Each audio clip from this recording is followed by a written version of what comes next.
เป็นยู เท่าไหร่ครับ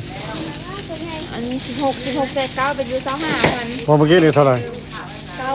9 9,000โอ้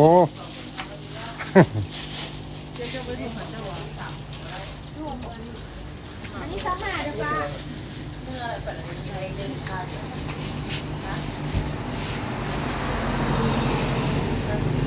เราขายเครื่องตอนเช้ามีกบมีกระปุ้นมีตลาดน้อย 25คือดี60